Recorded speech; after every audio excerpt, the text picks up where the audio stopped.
Perkenalkan, nama saya Lucius Efren Bata, Program Studi Sistem Informasi kelas A.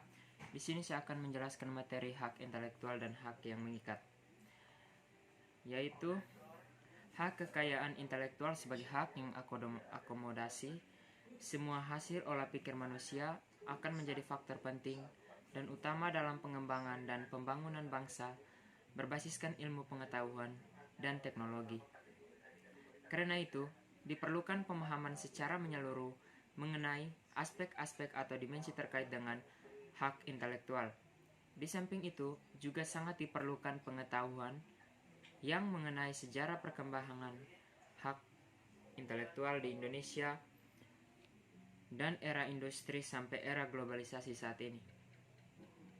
Tujuan umum diberikan materi pengertian dan sejarah hak intelektual ini adalah agar mahasiswa mempunyai pemahaman dan kemampuan untuk menjelaskan tentang apa itu hak intelektual, aturan-aturan terkait, dan sejarah perkembangan di Indonesia, baik dalam lingkungan hidup pribadi maupun lingkungan hidup masyarakat.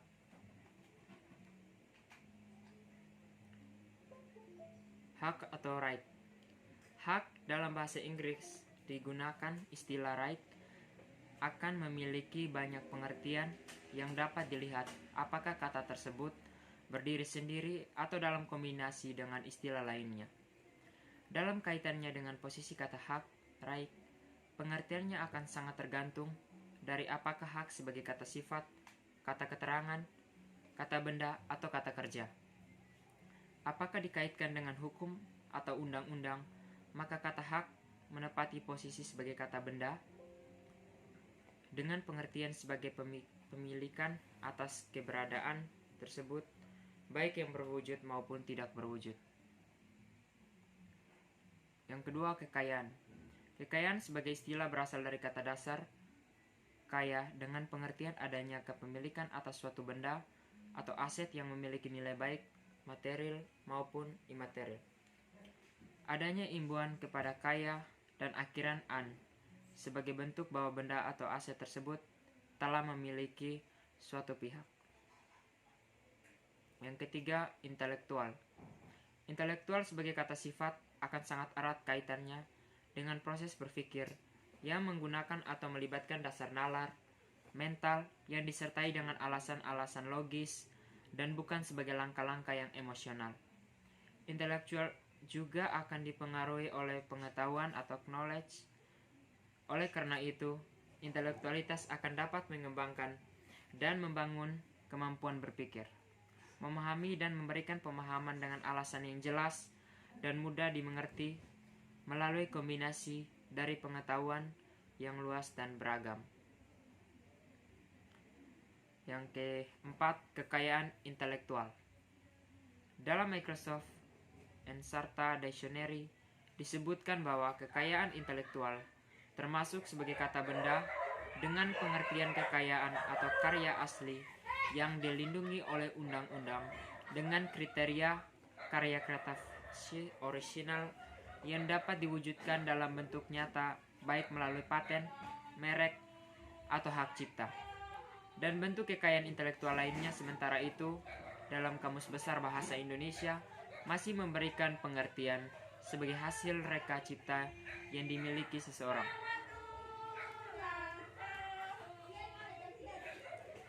Yang kelima, hak kekayaan intelektual.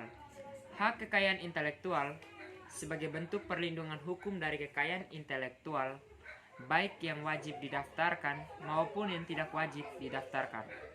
Dengan demikian, hak kekayaan intelektual dapat dipahami sebagai suatu hak yang dapat diperoleh atas karya-karya intelektual seseorang, baik pribadi maupun kelompok.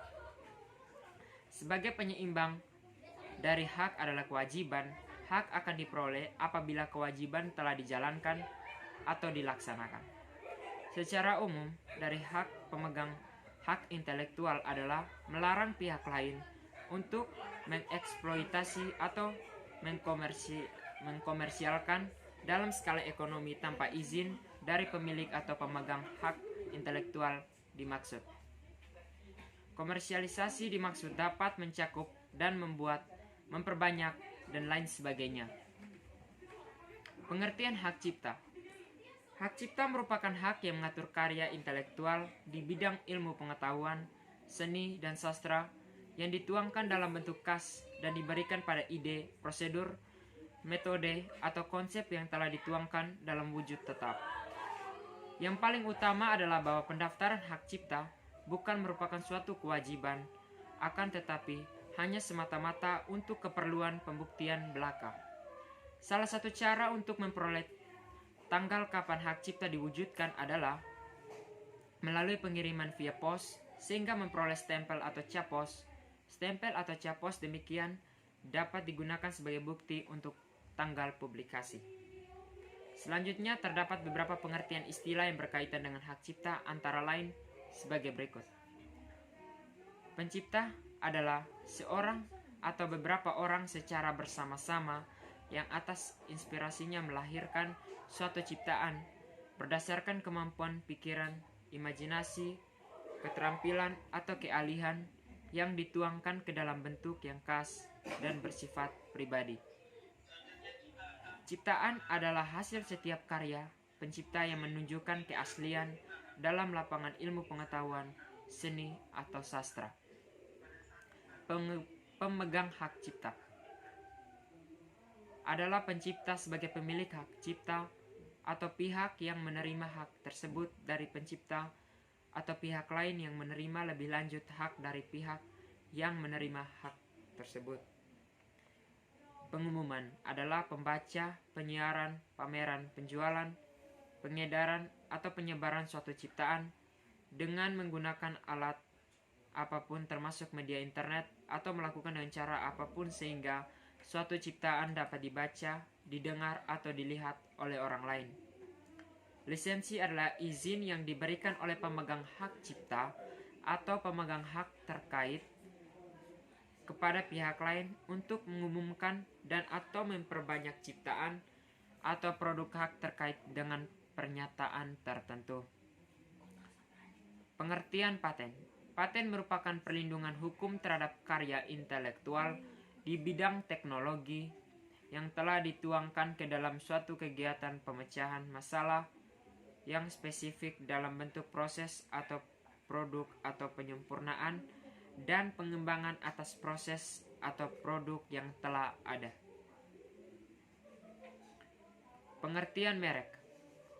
Merek memiliki fungsi untuk membedakan suatu produk dengan produk lain dengan memberikan tanda, di mana tanda tersebut harus memiliki daya pembeda dan digunakan dalam perdagangan barang atau jasa. Sekian hasil presentasi dari saya tentang materi intelektual, hak intelektual dan hak cipta lainnya. Sekian, terima kasih, sampai jumpa. Jangan lupa subscribe channel di bawah sini.